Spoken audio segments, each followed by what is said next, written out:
Hello, my viewers and subscribers. I have another video here for you. This is very important, guys. And I want you guys to share this far and wide. And I want you to continue subscribing, sharing, commenting, liking, and watching with your friends. You know who this is? Maroon Girl Blog. And this one is going to be a warning to my Jamaican people about the capitalist clique in Jamaica who are not here for you. They're here to hoard more wealth for themselves. We have a saying that goes, too much and not enough. That is in regards to people who have plenty, but it becomes an addiction. They can't have enough. They want more and more and more, and more power, more control, more wealth is what they're about. So I'm going to talk to you about this, and I was brought to do this video because of another video that I saw about our beaches in Jamaica, the beach apartheid in Jamaica. So listen to this real quickly and I'll talk with you some more about it. Jamaica's beaches are undeniably stunning, with their powdery sands and crystal clear waters. But beneath this beauty lies a complex issue that affects the heart of Jamaica's culture and its hardworking people. Picture-perfect beaches are increasingly owned by big corporations and resorts, which deny access to the Jamaican public. Local vendors and fishermen, who have long relied on these beaches to make a living, are losing out as they can't reach the sands, thanks to private resorts with their own gift shops and concrete blockade. Shockingly, over 80% of the money generated by Jamaica's booming tourism industry leaves the country, leaving local communities with meager benefits. It's a stark reminder of how capitalism can exploit culture for profit, a thirst for money that overshadows the rights and dignity of its people. Archaic and biased laws make it difficult for locals to access public beaches freely, going back to the days of British rule. So let's not forget the resilient Jamaican people, who deserve to enjoy the natural treasures of their homeland without hindrance. It's time for a change, where profits and beauty coexist with fairness and equality. It's time for Jamaica to protect its heritage and its people. Yes, my viewers, so I'm going to talk about it. I want you to remember two very important things said in that video. The first is capitalism, and the second is a thirst for money. So who is this capitalist clique I'm trying to tell you guys about? The capitalist clique, biggest capitalists in Jamaica, Mark Golden and Peter Bunting. They pretend to be PNP, but they are not PNP. Mark Golden and Peter Bunting are capitalists, and I can show you proof that Peter Bunting told Cliff Hughes on radio in 2019 when he went to challenge Peter Phillips and the PNP that he does not subscribe to democratic socialism. Mark Golden and Peter Bunting said that they were challenging the PNP for leadership. They weren't really challenging for leadership. They were trying to form a new party in Jamaica inside of the PNP. But because they lost and it failed, they have to continue with their sinister plan against the PNP and against the Jamaican people. Third party called Rise United Movement. And I am going to let you hear their song, their party song, at the end of this video. So Rise United Movement, like they want you to believe, was not just a campaign slogan and a campaign thing. No, it was a movement that they were drumming up, and a third party they were starting in the PNP. So I am going to let you hear from the horse's mouth Peter Bunting, who went to high school with Mark Golden. They've known each other for a long time. They've been business partners for a long time. And so their political agenda, which is capitalist and different from the PNP, you are going to hear from the horse's mouth. From your party leader now that he's going back to democratic socialism. Do you subscribe to that as it was? Absolutely not. Having said all of that, Paul Burke, you're saying that Peter Bunting is unfit to lead the PNP? I don't think he's capable of fit to lead a party that subscribes to democratic socialist values, and I've identified them for you. Yes, my viewers, so you heard it for yourself. The thing is, Peter Bunting can be as capitalist as he wants. And he is, because he said he does not subscribe to the democratic socialist values and identity of the PNP. But if he knows he's a capitalist, he should not be trying to lead, run and control a People's National Party. He should either join the Jamaica Labour Party or form his own political party outside of the People's National Party. The People's National Party was not created on a platform or foundation of capitalism. It was created and founded and launched as a party to serve the masses of the people. And that is why Michael Manley was so popular. Not only that, but he had a strong way about activism.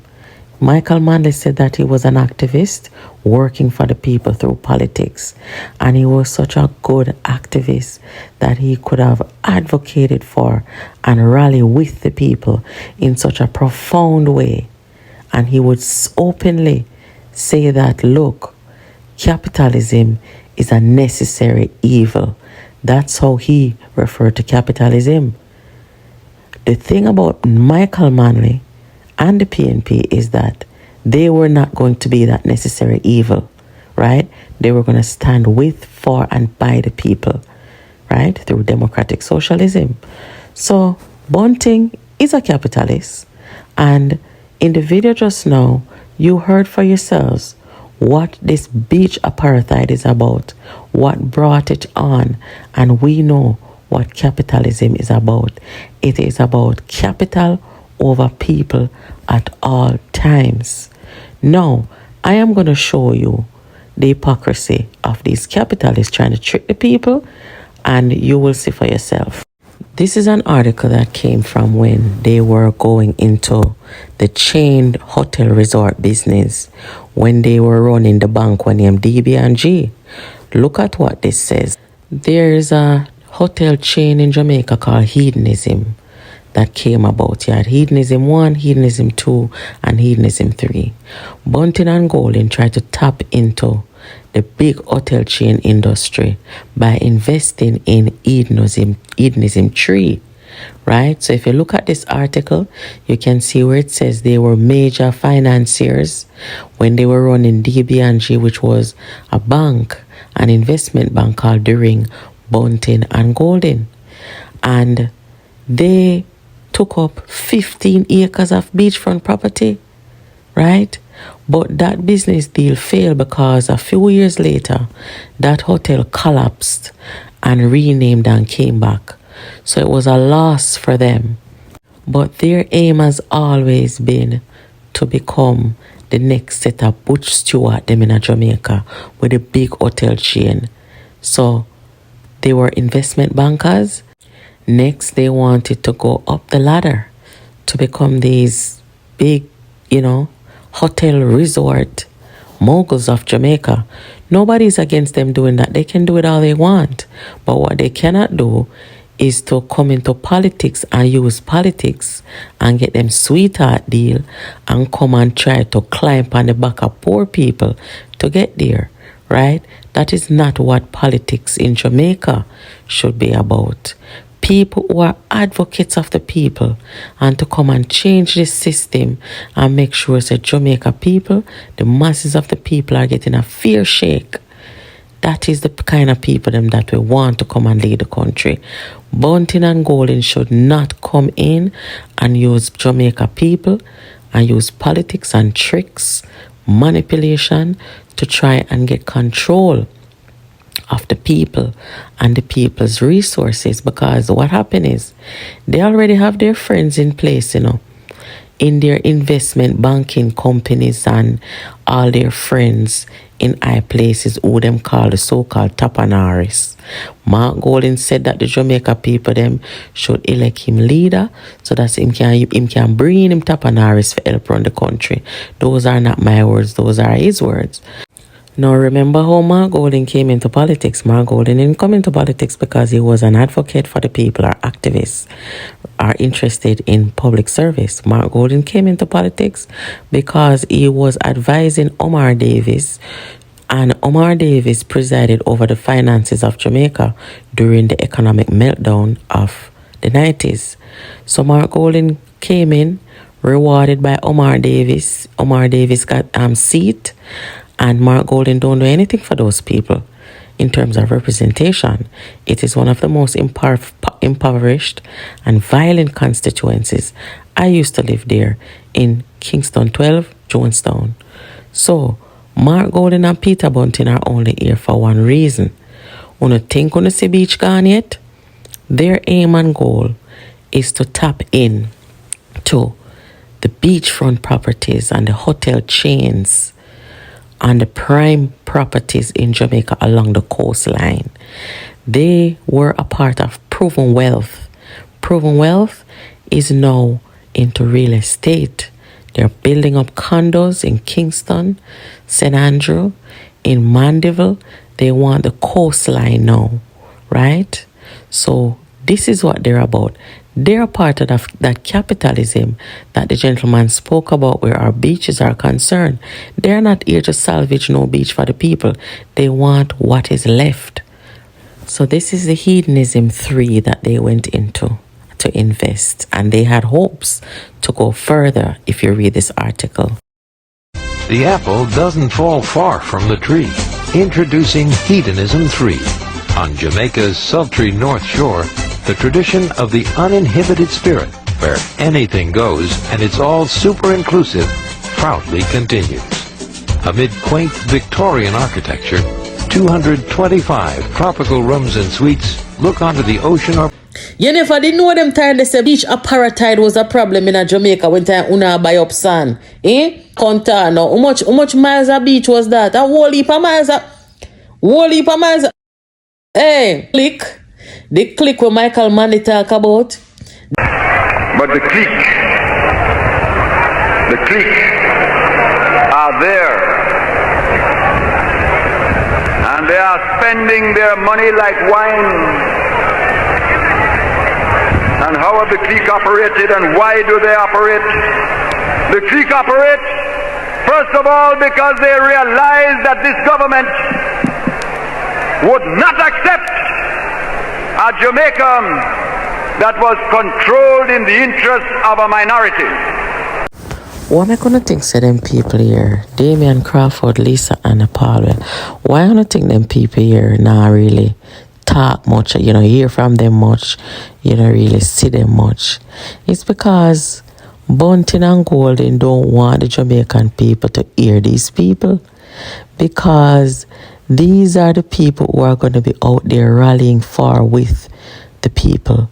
These are the people who resemble and can identify as the real democratic socialists in Jamaica. And so Bunting and Golding, them don't want that kind of fanfare, that momentum for the People's National Party. They want to force the people in a corner to either choose between Andrew Holness and them. And with Andrew Holness's performance and drop in popularity, you still don't see the ground swelling for the PNP, for Bunting and Golding in Jamaica, which is very, very strange. So the ongoing internal problem in the PNP is one of ideology. And the PNP was not founded as a capitalist-led organization. And that is the problem in the party. That is why you see the setup of Philip Palwell by members of that movement within the PNP, which led to his child's mother and the child being killed by the other lady who was set up by people within the People's National Party to make sure they take down Palwell as they did Dr. Phillips, shub out Lisa and all those things. Listen to this discussion Palwell had publicly with Raymond Price about democratic socialism. Greetings.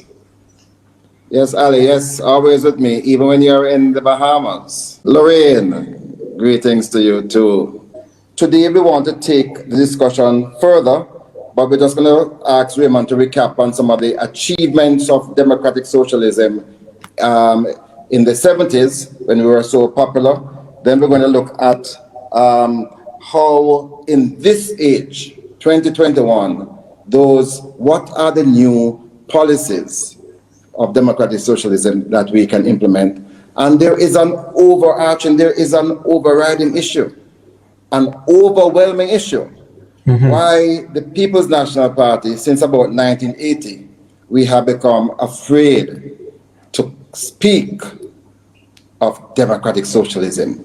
Why comrades are afraid, not you, not me, but why some comrades are afraid to say, yes, I am a democratic socialist. Yes. And is that not the answer for the future of the PNP? So we're coming to that, Raymond. Well, I think it's an answer for the future of the country. But in terms of the recap, as individuals, there are certain things that resonate mostly with us or resonate most with us. There were quite a tremendous menu of events, of legislation, of institutions that were formed in the 1970s during Michael Manley's time at the Wicket. For me, the one that I believe gave most Jamaicans or gave the majority of Jamaicans a positive experience in the land of their birth was the repeal of the Bastardy Act, or better known as the Status of Children Act, which we have immortalized in a song by Struggle Martin with that famous line, "No bastard, no day again," because that everyone lawful, right? This is what the capitalists in the PNP don't want to hear, don't want the public to hear. These people represent the real Democratic Socialist People's National Party. In 2021, this phrase became popular on social media and in most print medias in the United States. Joe Biden, who is a capitalist, said this. Capitalist. But capitalism without competition is not capitalism. Capitalism without competition is exploitation. I'm a capitalist. I'm a proud capitalist. I spent most of my career representing the corporate state of Delaware. I know America can't succeed unless American business succeeds. So let me be very clear. Capitalism without competition isn't capitalism.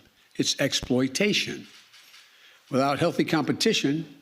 So when we hear about what's happening with our beaches, we want a government to come in not with a capitalist mentality, mindset, and agenda, but an agenda that is going to give back the power to the people. Mark Golding and Peter Bunting are not those people. They're coming in under the banner of the People's National Party, but they are not what the country needs. We've already seen what they're about. Buying up beach properties, investing in. Let them do that outside of the government. You see, they got rich off politics, that's how they got their wealth.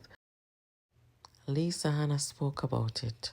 Capitalism without competition is exploitation. That's the case for anywhere in the world that you go. Jamaica is only the wealthiest of the wealthiest keep getting wealthy and remain wealthy. The masses of the people, they have suffered severely, especially post-COVID-19. And the country right now needs a leadership with people who can bring the recovery for the people who have been suffering in the country. So these guys, the country don't need these guys to be leading it. These guys need to go in their banking and their investment banking and their this and that. What they're coming to do with the economy, with the Jamaican people, and with their ideology, their political ideology, which clearly you heard Bunting told Cliff Hughes, no, I do not subscribe to democratic socialism. And you heard Paul Burke said he's not fit to lead. Bunting is the one guiding and steering Mark Golding, right? Mark Golding and Bunting, they're peas in a pod.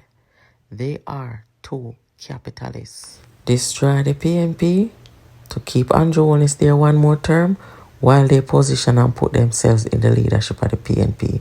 And they have nothing to offer, no vision, no substance, nothing at all.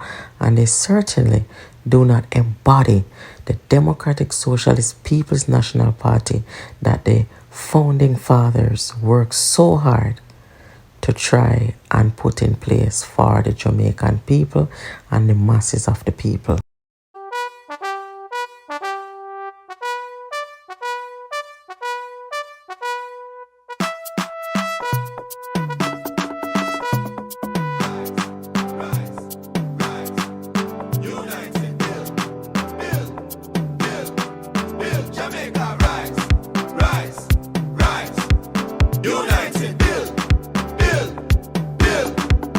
Today we celebrate a proud legacy of vision, courage, and integrity, and the comrades of the past on whose shoulders we stand. So you see, my viewers and subscribers, that is what these guys are about, nothing else. They come to hoard more wealth because they know they got rich off politics before, and they come in now to take full control of the thing so that them can get them friend, sweetheart deal, get themselves sweetheart deal, shove this round a corner, shove that on the rug, and enrich themselves even further along with their national profile, international profile as Prime Minister, to come and step on the people in head even more. I am not here advocating for Andrew Holness. I do believe that Andrew Holness should get competition and Jamaicans should have an alternative. I am just here to speak the truth, and I don't feel Jamaica should go from a Holness to these guys. Other people are in the People's National Party who I believe can come and bring the Democratic Socialist agenda, the National Development Plan, the new phase of national development to the people. And I believe there are people in the PNP who are capable of that. But these guys know, as you can see, two factions in the PNP, one capitalist and a Democratic Socialist. Yeah, you know what Joe Biden say? Joe Biden say he's a capitalist, but he understands that capitalism needs competition. These guys are not speaking the language of competition as capitalists. They're not. And that's why the Jamaican people can't tell the difference between them and Andrew Holness. I assess them out with I'm and chalice. And we don't want no big business plan. So I hope you enjoy this. Please keep it locked here. Like, subscribe, share, and I'll see you in the next one. Take care.